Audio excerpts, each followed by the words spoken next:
السلام علیکم ورحمۃ اللہ وبرکاتہ۔ الحمد للہ رب العالمین والعاقبۃ للمتقین ولا عدوان الا علی الظالمین، واشهد ان لا الہ الا اللہ وحدہ لا شریک له الہ الاولین والآخرین، واشهد ان محمدا عبدہ ورسولہ المبعوث رحمۃ للعالمین، صلوات اللہ وسلام علیہ وعلی آلہ وعلی اصحابہ ومن اہتدی بہدیہ واستنى بسنتہ الی یوم الدین، وبعد۔ قال اللہ تبارک وتعالی: خذ العفو وأمر بالعرف وأعرض عن الجاہلین، وقال: ولا تستوی الحسنة ولا السیئة ادفع بالتي هي أحسن فإذا الذي بينك وبينه عداوة كأنه ولي حميم، وقال رسول الله صلى الله عليه وآله وسلم: أكمل المؤمنين إيمانا أحاسنهم أخلاقا وخياركم خياركم لنسائهم، معزز و مکرم۔ ہمارے ہم سفر دعوت کے ساتھی جناب شیخ انصار زبیر محمدی حفظہ اللہ اور جمعیت اہل حدیث کے ناظم اعلیٰ شیخ عبدالرشید سلفی حفظہ اللہ اور دیگر معزز و مکرم سامعین و سامعات، حسن اخلاق کے تعلق سے میں نے ایک دو آیتیں آپ کے سامنے پڑھی ہیں اور اللہ کے رسول صلی اللہ علیہ وسلم کی ایک حدیث پڑھی ہے۔ حسن اخلاق کی دین اسلام میں بڑی اہمیت ہے۔ حسن اخلاق دین ہے، ایمان ہے، احسان ہے، تقوی ہے، عبادت ہے، دینداری ہے، سب کچھ ہے، جنت میں جانے کی ضمانت ہے۔ دنیا اس شخص کو خوبصورت مانتی ہے جس کا چہرہ خوبصورت ہو، آنکھیں خوبصورت ہو، اس کے جسم کا رنگ گورا ہو۔ دنیا ایسے لوگوں کو خوبصورت مانتی ہے، حالانکہ ہے یہ خوبصورتی، لیکن یہ خوبصورتی ہمیشہ رہنے والی نہیں ہے۔ یہ خوبصورتی دنیا کی ہے اور دنیا میں ختم ہو جائے گی۔ انسان 45-50 سال تک خوبصورت رہتا ہے، جب چہرے پر جھریاں آ جاتی ہیں تو اس کی ساری خوبصورتی مٹ جاتی ہے۔ یہ ساری جو خوبصورتیاں ہیں یہ دنیا سے متعلق ہیں، اللہ تعالیٰ کے ہاں یہ معیار نہیں ہے۔ اصل خوبصورت انسان وہ ہوتا ہے جس انسان کا دل خوبصورت ہو، جس کے دل میں ایمان ہو، جس کے دل میں بغض اور عداوت نہ ہو، جو اچھے اخلاق کا پیکر ہو، وہ انسان خوبصورت ہوتا ہے۔ اگر دل خوبصورت ہے تو انسان کے اعمال بھی خوبصورت ہوں گے۔ دل جسم کا امیر ہے، جسم کا بادشاہ ہے۔ ہاتھ، پاؤں، زبان، ہماری آنکھیں، نگاہیں، سب اس کی رعایا اور لشکر ہے۔ دل جس طریقے سے حکم دیتا ہے اس طریقے سے ہمارے جسم کے اعمال کرتے ہیں۔ تو دل امیر ہوتا ہے، بادشاہ ہوتا ہے۔ اگر دل انسان کا خوبصورت ہے تو انسان کے اعمال بھی خوبصورت ہوتے ہیں۔ اللہ نے فرمایا: یوم لا ینفع مال ولا بنون الا من اتى اللہ بقلب سلیم۔ جس دن نہ مال کام آئے گا نہ اولاد کام آئے گی، مگر وہ انسان کامیاب ہوگا جو قلب سلیم لے کر کے اللہ کے سامنے حاضر ہوگا۔ قلب سلیم کیا ہے؟ قلب سلیم وہ قلب ہے جو شرک سے پاک ہو، حسد سے پاک ہو، بغض و عداوت اس کے دل کے اندر نہ ہو، ریاکاری نہ ہو، نفاق نہ ہو، اور جو اچھے اخلاق سے لوگوں کے ساتھ پیش آتا ہو، دل کی تمام گندگیوں سے اور آلائشوں سے اپنے دل کو پاک رکھتا ہے، وہ قلب سلیم ہے۔ ایسا انسان قیامت کے دن کامیاب ہوگا، کیونکہ اگر دل انسان کا سلیم ہے تو اس کے اعمال بھی سلیم ہوں گے۔ دل کی مثال ایسی ہے جیسے عمارت کے اندر بنیاد کی ہوتی ہے۔ اگر بنیاد مضبوط ہے تو عمارت بھی مضبوط ہوتی ہے۔ دل کی مثال تناور درخت کے طریقے سے ہوتی ہے۔ جس درخت کی جڑ جتنی زیادہ مضبوط ہوگی، بیج جتنا زیادہ مضبوط ہوگا، درخت بھی اسی طریقے سے مضبوط ہوتا ہے، اور درخت کے اندر اتنی ہی شاخیں نکلتی ہیں اور پھل نکلتے ہیں۔ تو دل اگر انسان کا درست ہے تو اس کے اعمال بھی درست ہیں۔ اللہ کے رسول صلی اللہ علیہ وسلم نے لمبی حدیث جو نعمان بن بشیر رضی اللہ تعالیٰ عنہ سے مروی ہے، جس میں آپ نے کہا کہ حلال واضح ہے، حرام واضح ہے، اور ان دونوں کے درمیان مشتبہات ہیں، شبہے والی چیزیں ہیں، ان کا حکم لوگوں کے لیے واضح نہیں ہوتا، اکثر لوگوں کے لیے کہ حلال ہے کہ حرام ہے۔ پھر آگے چل کر ہمارے نبی نے فرمایا کہ ان فی الجسد مضغہ اذا صلحت صلح الجسد کلہ واذا فسدت فسد الجسد کلہ۔ جسم کے اندر ایک ٹکڑا ہے، خون کا لوتھڑا ہے، اگر وہ درست ہو گیا تو انسان کا پورا جسم درست ہو جائے گا، اور اگر وہ خراب ہو گیا تو پورا انسان، پورا جسم خراب ہو جائے گا۔ الا وہی القلب، اور وہ دل ہے۔ اس لیے دل کی اصلاح سب سے زیادہ ضروری ہے۔ اگر دل کی اصلاح ہو گئی تو اعمال بھی صحیح ہو جائیں گے۔ اگر درخت کی جڑ میں کیڑے لگے ہوئے ہیں تو انسان اس کی جڑ کا علاج کرتا ہے۔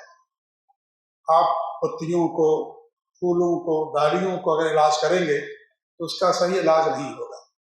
تو اصل دل کا علاج ہے، دل کی اصلاح ہے۔ دل اگر انسان کا صحیح ہے تو اس کے اخلاق بھی صحیح ہوں گے۔ اللہ کے رسول صلی اللہ علیہ وسلم کی حدیث ہے، ان اللہ لا ينظر الى صورکم ولا الى اعمالکم۔ اللہ نہ تمہاری صورتوں کو دیکھتا ہے، اور بعض روایتوں کے اندر جسم کا لفظ آتا ہے کہ اللہ تمہارے جسموں کو نہیں دیکھتا، اور نہ ہی تمہارے اعمال کو دیکھتا ہے۔ ولکن ينظر الى قلوبکم واعمالکم۔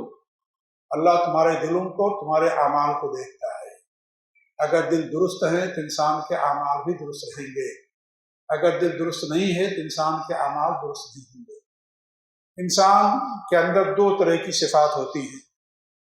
ایک وہ صفات ہے جن کو خلقی صفات کہا جاتا ہے، تخلیقی اور پیدائشی صفات۔ ان صفات کو انسان بدل نہیں سکتا ہے، اور نہ ہی ان صفات میں انسان کی اپنی مرضی شامل ہوتی ہے۔ اسی لیے یہ صفات اللہ تعالیٰ کے ہاں معیار نہیں ہے۔ پیدائشی صفات، انسان کالا ہے تو گورا نہیں بن سکتا ہے، قد اس کا چھوٹا ہے تو اپنے قد کو بڑا نہیں کر سکتا ہے، یا انسان جس خاندان اور قبیلے میں پیدا ہو گیا ہے اس خاندان اور قبیلے کو، اپنے ماں باپ کو نہیں بدل سکتا ہے۔ انسان کی مرضی سے اس کی تخلیق نہیں ہوتی ہے۔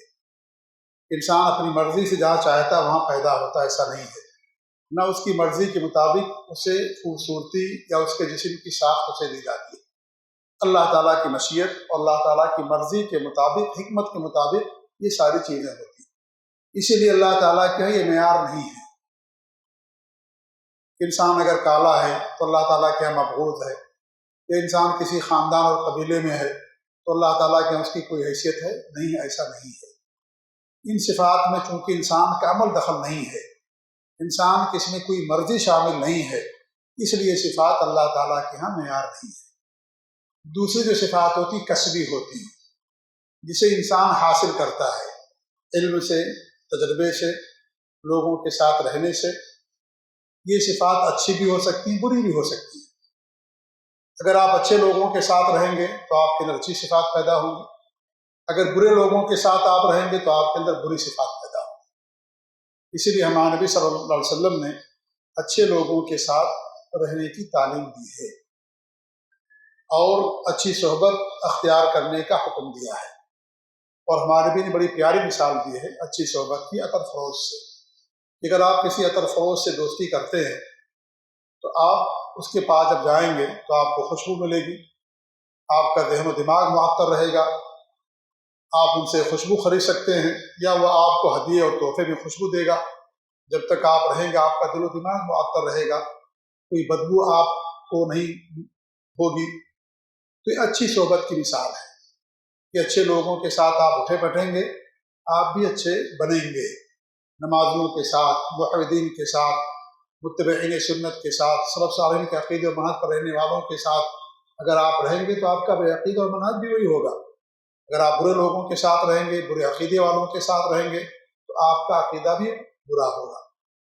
ہمارے معاشرے میں نوجوانوں کے اندر یہ چیز پائی جاتی ہے، جب ان سے یہ کہا جاتا ہے کہ ہمارے جو علماء ہیں صحیح عقیدے کے سلف صالحین کے جو علماء ہیں اور ان کے عقیدے منہج پر قائم رہنے والے ہیں، ان کی آپ کیسٹیں سنیں، ان کے دروس سنیں، اور جو منہج سے نکل چکے ہیں، جن کے یہاں بدعقیدگی ہے، برے عقیدے جن کے یہاں پائے جاتے ہیں، ان کی باتوں کو نہ سنیں۔ تو آدمی کہتا ہے کہ بھائی میں سنتا اس لیے ہوں، دیکھوں گا جو اچھی بات ہوگی میں لے لوں گا اور جو بری بات ہوگی اس کو میں چھوڑ دوں گا۔ آپ کے پاس کہاں اتنی صلاحیت پیدا ہو گئی ہے کہ آپ اچھے اور برے کی تمیز کر سکیں؟ اور انسان جس کی بات کو سنتا ہے اس کی بات کا اثر اس کی زندگی پر ہوتا ہے۔ آپ دیکھیے گاؤں دیہات کے اندر کنویں ہوتے تھے، وہاں سے پانی نکالتے تھے اور جہاں برتن رکھتے تھے وہ پختہ ہوتا تھا، لیکن رکھتے رکھتے وہاں نشان بن جاتا تھا۔ پانی کے ایک قطرہ گرتا ہے ڈیلی، چاہے وہ پختہ زمین ہی کیوں نہ ہو، سیمنٹڈ ہی کیوں نہ ہو، ایک ایک قطرہ جہاں گرتا ہے وہاں سوراخ بن جاتا ہے۔ آپ ان کی بات سنیں گے، آپ کے دل پر اس کا ضرور اثر ہوگا۔ ایسا نہیں ہو سکتا ہے کہ آپ کسی بدعقیدہ کی باتوں کو سنیں اور اس کے ساتھ آپ اٹھے بیٹھیں، اس کی مجالست اختیار کریں، اس کی ہمنشینی اختیار کریں اور آپ کے اندر اچھا عقیدہ ہو، اچھا منہج پیدا ہو۔ ایسا نہیں ہو سکتا ہے۔ ابھی میں گیا تھا کوکر میں، اور آپ سب لوگوں نے سنا ہوگا شیخ عبدالواحد انور یوسفی رحمۃ اللہ علیہ، جو کوکر میں ایک لمبے عرصہ تک داعی اور مبلغ تھے، اور انہوں نے وہاں اہل حدیثیت کی، سلفیت کی کافی ترویج و ارشاد کی ہے۔ ایک زمانہ تھا کہ وہاں پر اہل حدیث چراغ لے کر کے ڈھونڈنے سے بھی نہیں ملتے تھے، لیکن الحمدللہ اب وہاں پر اہل حدیثوں کی کافی تعداد ہے۔ اس میں اللہ کا جہاں فضل ہے وہیں عبدالواحد انور یوسفی رحمۃ اللہ علیہ کا بہت بڑا ہاتھ ہے۔ وفات سے پہلے انہوں نے کتاب لکھی ہے غامدیت کا فتنہ، فتنہ غامدیت۔ غامدی کو جانتے ہیں نا آپ لوگ؟ جاوید احمد غامدی ہمارے پڑوسی ملک کا ہے، اور جتنے بھی ہمارے ملک کے اندر فتنے ہیں پڑوسی ہی ملک سے ہیں، چاہے وہ جاوید احمد غامدی کا فتنہ ہو، چاہے جہلمی اور رافضی خارجی مرزا علی کا فتنہ ہو، چاہے طارق جمیل کا فتنہ ہو، چاہے طارق مسعود صاحب کا فتنہ ہو، جتنے بھی سارے فتنے ہیں یہ سارے فتنے پڑوسی سے ہمارے پاس آئے ہیں، ٹھیک ہے؟ تو انہوں نے اس پر بہت کام کیا، اہل حدیث ہو گیا، پکا اہل حدیث، پکا سلفی ہو گیا۔ اس کی نوکری لگ گئی قطر کے اندر، قطر میں گیا وہ یا کسی اور دوسرے ملک میں، بہر عرب کے کسی ملک میں گیا وہ۔ وہاں جانے کے بعد جاوید احمد غامدی کے جو کچھ اس کے پیروکار تھے اس کے ساتھ اس شخص کا اٹھنا بیٹھنا ہو گیا۔ جاوید احمد غامدی جو جس کے پاس کفر کے سوا کچھ نہیں ہے، اس نے دجال کا انکار کیا، اس نے عیسیٰ علیہ السلام کے آنے کا انکار کیا، یہ کہا کہ عیسیٰ علیہ السلام کی وفات ہو گئی ہے، مہدی علیہ السلام کے آنے کا انکار کیا، اسلام کے جو اصول اور مبادی ان تمام چیزوں کا اس نے انکار کر دیا۔ انکار کے علاوہ کوئی چیز اس کے پاس نہیں ہے۔ اس سے متاثر ہو گئے، اس کے ساتھ رہنے لگے، اس کے ماننے والوں کے ساتھ، اور جو اشکالات تھے وہ ان کے پاس بھیجتے تھے اور ان سارے اشکالوں کا جواب دیتے تھے۔ لیکن اتنی ساری محنت کرنے کے باوجود بھی وہ غامدیت ہی پر آج بھی قائم ہے اور اسی کو برحق سمجھتا ہے۔ اس لیے انہوں نے کتاب لکھی فتنہ غامدیت، اور اس کتاب کے اندر باقاعدہ اس کا ذکر کیا انہوں نے مقدمے کے اندر کہ میری کتاب لکھنے کی وجہ یہ بنی ہے۔ اس نے عقیدہ کیوں چھوڑا، دین کیوں چھوڑا؟ اس لیے کہ برے لوگوں کے ساتھ اٹھنا بیٹھنا اس کا ہو گیا، اس لیے وہ اہل حدیث سے غامدی بن گیا۔ تو کوئی انسان یہ نہ کہے کہ میں بہت پکا اہل حدیث ہوں، پکا سلفی ہوں، میں کسی کی بات کا سنوں ہمارے پر کیا اثر پڑے گا؟ نہیں، اثر پڑ سکتا ہے۔ اللہ کے نبی ہیں کون؟ حضرت ابراہیم علیہ السلام، بت شکن ہیں، خانہ کعبہ کے معمار ہیں، خانہ کعبہ کی تعمیر کی انہوں نے، ان کے فرزند اسماعیل علیہ السلام دونوں نے مل کر کے۔ انہوں نے جو دعائیں کی ان دعاؤں میں سے ایک دعا یہ بھی تھی، وَجُنُوبْنِي وَبَنِيَّ أَن نَعْبُدَ الْأَصْنَامَ، اللہ تعالیٰ تو ہمیں اور ہماری اولاد کو بت پرستی سے بچا۔ بت شکن تھے وہ، بتوں کو توڑا انہوں نے، پاش کیا۔ امام الموحدین ہیں اور انبیاء اور رسولوں میں دوسرے مقام پر فائز ہیں۔ کون؟ ابراہیم علیہ السلام۔ وہ دعا کر رہے ہیں کہ اللہ رب العالمین تو ہمیں بتوں کی پرستش سے بچا، ہمیں بھی ہماری اولاد کو بھی۔ اللہ کے رسول دعا کرتے تھے کہ اللہ تعالیٰ تو ہمیں شرک سے بچا۔ کہ میں تیرے ساتھ شرک کروں، اللہ تعالیٰ تو میری حفاظ کر، میں تیری پناہ چاہتا ہوں۔ حضرت لقمان علیہ السلام نے دعا کی، وصیت کی اپنے فرزند کو، یا بنی لا تشرک باللہ ان الشرک لظلم عظیم، اے میرے بیٹے اللہ تعالیٰ کے ساتھ شرک نہ کرنا، شرک بڑا ظلم ہے۔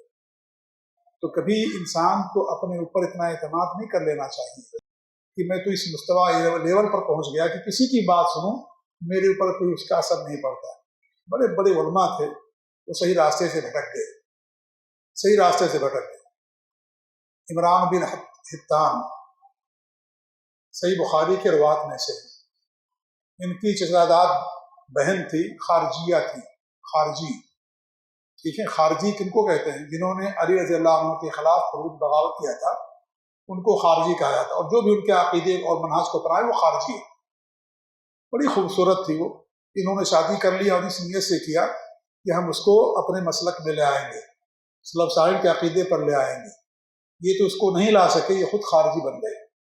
ایسا بہت ہوتا ہے، اور بھی مثالیں موجود ہیں کہ کوئی عورت آتی ہے صحیح عقیدے کی حامل ہوتی ہے، عام طور پر آدمی عورت کی بات کو زیادہ لیتا، زیادہ قبول کرتا ہے۔ اگر عورت خوبصورت ہے، خاص طور سے بڑے گھر کی ہے، بڑے خاندان کی ہے، تو ایسی صورت میں وہ اپنے شوہر کو بھی بڑے عقیدے پر لے کر کے چلی جاتی ہے۔ آپ کے اسی بمبئی کے اندر ایسے بہت سارے واقعات ہو رہے ہیں۔ جبیل میں مجھ سے کئی ساتھیوں نے بتایا، میں نے شیخ سے بتایا، اسی کرلا کے اندر کے ایسے بہت سارے واقعات ہیں کہ وہ پکے سلفی تھے اور ان کے بھائی کی شادی رافضیہ سے ہو گئی، رافضی خاندان میں۔ رافضیوں کے اندر حسن ہوتا ہے، خوبصورتی ہوتی ہے۔ شادی کر لیا، شادی کرنے کے بعد اس نے پورے خاندان کو رافضی بنا دیا۔ ان کے بھائی جو جبیل میں رہتے تھے بہت پریشان تھے بیچارے، بہت زیادہ، ہمارے پاس آتے تھے، اٹھتے بیٹھتے تھے کہ ہمارے گھر کا پورا سب کچھ بدل گیا، سب اہل حدیث تھے، سلفی تھے، اور سارے کے سارے سب رافضی ہو گئے۔ بہت افسوس کی بات ہے، بہت زیادہ افسوس کی بات ہے۔ تو کبھی اس پر، اپنے ایمان پر یا اس طریقے سے اپنے علم پر کبھی اتنا زیادہ اعتماد نہ کرنا کہ ہم کسی کی بات سننے ہمارے پر کوئی اثر نہیں پڑے گا، ایسا نہیں ہے، اثر ہوتا ہے۔ اسی لیے اچھے لوگوں کے ساتھ رہیے، نیک لوگوں کے ساتھ، دینداروں کے ساتھ، جو اہل توحید ہیں، اہل حدیث اور سلفی ہیں، ان کے ساتھ آپ رہیے۔ جو انسان یا جو بکری ریوڑ سے الگ ہو جاتی ہے، شیر اس کا شکار کر لیتا ہے، لیکن جو جماعت کے ساتھ رہتی ہے بکریوں کی، اس کا شکار نہیں کر پاتا شیر۔ اگر آپ جماعت سے الگ ہو جائیں گے اور ادھر ادھر بھٹک جائیں گے، لوگوں کے ساتھ چلے جائیں گے، تو لوگ آپ کو اچک لیں گے اور آپ کا ایمان، توحید، ساری چیزیں آپ کی خراب کر دی جائیں گی۔ اس لیے بہت ضروری ہے کہ آپ ایسے لوگوں کے ساتھ رہیں جو اہل توحید ہیں، سلف صالحین کے عقیدے پر قائم ہیں۔ تو ہمارے نبی نے اچھی دوستی کی مثال دی ہے۔ ہمارے نبی نے فرمایا، اگر کوئی آدمی کسی کے دین کو دیکھنا چاہتا ہو، اس کے دوست کو دیکھ لے، کس کو دوست بنایا ہے۔ ایسا نہیں ہو سکتا کہ آپ اچھے ہوں اور برے لوگوں کے ساتھ آپ کی دوستی ہو، آپ پاک باز ہیں، نیک ہیں، شرابی کے ساتھ آپ کی دوستی ہو، ایسا نہیں ہو سکتا ہے۔ تو اگر آپ نیک ہیں، موحدین میں سے، متبعین سنت ہیں، تو ایسے لوگوں کے ساتھ اٹھے بیٹھیں، آپ کا دین، آپ کا ایمان محفوظ رہے گا۔ بری دوستی کی مثال ہمارے نبی صلی اللہ علیہ وسلم نے لوہار سے دی ہے یا بھٹی پھونکنے والے سے دی ہے کہ اگر آپ اس کے پاس جاتے ہیں تو آپ کے کپڑے کو وہ آگ کی راکھ جلا سکتی ہے، چنگاری، آپ کو تکلیف ہوتی ہے، دھواں آپ کے آنکھ میں آتا ہے، اور یہ آپ کے کپڑے کو جلا سکتی ہے وہ چیز۔ یہ بری دوستی کی مثال ہے۔ تو دوستی کی، صحبت کی تاثیر ہوتی ہے۔ ہمارے نبی کی بڑی پیاری حدیث یا مشہور حدیث جو آپ سب لوگوں نے سنا ہوگا کہ ہر بچہ اسلام پر پیدا ہوتا ہے، توحید پر پیدا ہوتا ہے، اس کے ماں باپ اسے یہودی بنا دیتے ہیں، نصرانی بنا دیتے ہیں، مجوسی بنا دیتے ہیں، ان کا جو دین ہوتا ہے وہی اپنا لیتا ہے، وہ جس کے ساتھ اٹھو کے بیٹھو گے ان کا جو دین ہوگا وہی انسان اپنا لیتا ہے۔ اس کا، صحبت کا انسان کی زندگی پر بہت گہرا اثر پڑتا ہے۔ اس لیے انسان اگر اچھے دوستوں کے ساتھ رہے گا، اچھے لوگوں کے ساتھ رہے گا، تو انسان کی ایمان اور اس کی توحید اور اس کے منہج کی تمام چیزوں کی حفاظت رہے گی۔ اگر انسان ان کو چھوڑ دے گا تو انسان کا ایمان اور اس کا دین اور اس کی تمام چیزیں برباد ہو جاتی ہیں۔ تو حسن اخلاق کی جو صفات ہیں کسبی ہیں، کہ انسان اچھے اخلاق بھی اپنے اندر پیدا کر سکتا ہے اور برے اخلاق بھی پیدا کر سکتا ہے۔ العلم یاتی بالتعلم والحلم یاتی بالتحلم، علم سیکھنے سے علم آتا ہے، بردباری کرنے سے انسان کے اندر بردباری آتی ہے۔ انسان جن کے ساتھ اٹھے گا بیٹھے گا، جیسا اس کا ہوگا اس طریقے اس کے اندر ہی چیزیں پیدا ہوتی ہیں۔ تو اچھی دوستی انسان کو اچھا بناتی ہے۔ تو حسن اخلاق کی ساری اہمیت ہے دین اسلام کے اندر۔ حسن اخلاق انسان کا اصل لباس ہے، یہ انسان کا اصلی زیور ہے۔ حسن اخلاق تقویٰ ہے۔ حسن اخلاق انسان کو جنت تک پہنچانے والی چیز ہوتی ہے۔ حسن اخلاق جہاں دین کا حکم ہے وہیں معاشرے کی بنیادی ضرورت بھی ہے۔ اگر آپ لوگوں کے ساتھ اچھے اخلاق سے پیش آتے ہیں تو لوگ آپ کے ساتھ اچھے اخلاق سے پیش آئیں گے، اور معاشرے کے اندر امن و امان ہوگا، پرسکون زندگی لوگ گزاریں گے، سب ایک دوسرے کا حق ادا کریں گے، اور اطمینان اور سکون والا انسان زندگی گزارتا ہے جب انسان کے اندر حسن اخلاق جیسی عظیم خصلت پیدا ہوتی ہے۔ حسن اخلاق سے انسان دلوں کو فتح کر سکتا ہے۔ تلوار سے، طاقت سے آپ ملکوں کو فتح کر سکتے ہیں لیکن دلوں کو فتح نہیں کر سکتے۔ حسن اخلاق سے آپ دلوں کو فتح کر سکتے ہیں، اور اصل فتح یہ ہوتی ہے حسن اخلاق سے آپ کا جگری دشمن ہے آپ کا جگری دوست ہو جائے گا۔ حسن اخلاق عداوت اور دشمنی کو ایسی پگھلا دیتی ہے جس طریقے دھوپ اور گرمی برف کو پگھلا دیتی ہے۔ اللہ رب العالمین نے قرآن کے اندر بیان فرمایا، جس کی میں نے تلاوت کی تھی، وَلَا تَسْتَوِي الْحَسَنَةُ وَلَا السَّيِّئَةُ، اچھائی اور برائی برابر نہیں ہو سکتی، دونوں برابر نہیں ہو سکتے، نیکی اور بری چیزیں دونوں برابر نہیں ہو سکتی۔ ادفع باللتی ہے احسن، برائی کو نیکی سے ختم کرو۔ کوئی آپ کے ساتھ برا سلوک کرتا ہے، آپ اس کے ساتھ اچھا سلوک کیجیے۔ فَإِذَا الَّذِي بَيْنَكَ وَبَيْنَهُ عَدَاوَةٌ كَأَنَّهُ وَلِيٌّ حَمِيمٌ، اگر آپ ایسا کریں گے تو اگر وہ آپ کا دشمن ہے تو آپ کا گہرا دوست آپ کا ہو جائے گا، گویا کہ آپ کا گہرا دوست ہو گیا۔ عام طور پر ہمارے اندر یہ چیز ہوتی ہے کہ ہم صلہ رحمی اس کے ساتھ کرتے ہیں جو ہمارے ساتھ صلہ رحمی کرتا ہے، یقیناً کرنا چاہیے، لیکن اصل صلہ رحمی یہ نہیں ہے۔ یا اچھا اخلاق ہم اس کے ساتھ مظاہرہ کرتے ہیں جو ہمارے ساتھ اچھے اخلاق سے پیش آتا ہے، یقیناً ہونا چاہیے، ہل جزاء الاحسان الا الاحسان، احسان کا بدلہ احسان ہے، لیکن اس سے اونچا اخلاق یہ ہے، اس سے اونچی صلہ رحمی یہ ہے کہ جو آپ کو کاٹے آپ اس کو جوڑنے کی کوشش کریں، جو آپ کے ساتھ بدخلقی سے پیش آئے ہمارے ساتھ تو آپ اور ہم اس کے ساتھ اچھے اخلاق سے پیش آئیں۔ یہ کہنا ہمارے لیے بھی آسان ہے لیکن بہت مشکل ہوتا ہے یہ کرنا، ہم سب کے لیے مشکل ہے، ہم بھی کہہ دیتے ہیں لیکن ہمارے اندر بھی یہ چیزیں بہت کم پائی جاتی ہیں۔ اللہ تعالی ہمیں بھی توفیق دے۔ کہنا آسان ہوتا ہے، عمل کرنا انسان کے لیے مشکل ہوتا ہے۔ اللہ کے رسول حدیث لیس الواصل بالمکافئ، صلہ رحمی کرنے والا جو برابری کا سلوک کرے وہ واصل نہیں ہے، یعنی کسی نے آپ کو دعوت دی آپ نے اس کو دعوت دے دیا، یہ برابری ہو گئی۔ کسی نے آپ کو قرض دیا تھا آپ اس کو قرض دے دیا جب اس کو ضرورت پڑ گئی، یہ آپ نے برابری کر دیا، یہ برابری والا معاملہ ہے۔ یہ اصل صلہ رحمی نہیں ہے۔ صلہ رحمی یہ ہے کہ جو آپ سے قطع تعلق کرے آپ اس کو جوڑیے، جو آپ سے دور بھاگے آپ اس کو قریب لانے کی کوشش کیجیے۔ آپ نے جس سے دسیوں بار قرض مانگا نہیں دیا، اس کو ضرورت پڑ گئی ہے، اب آپ اسے قرض دیں، یہ اصل اخلاق ہے۔ آپ دسیوں بار بیمار پڑے، کوئی آپ کی عادت کرنے کے لیے نہیں آیا، اب آپ اگر اس کی عادت کریں گے اگرچہ وہ آپ کی عادت کے لیے نہیں آیا، یہ اصل اخلاق ہے۔ اس نے آپ کو کبھی دعوت نہیں دیا، نہ شادی میں بلایا، نہ ولیمے میں بلایا، نہ عقیقے میں بلایا، نہ کبھی گھر اس نے دکھایا، لیکن آپ کو ضرورت پڑ گئی شادی کی آپ نے اس کو دعوت دیا، یا گھر میں آپ نے دعوت کیا آپ اس کو بلا لیے، یہ اصل اخلاق ہوتا ہے، یہ اصل اخلاق ہوتا ہے۔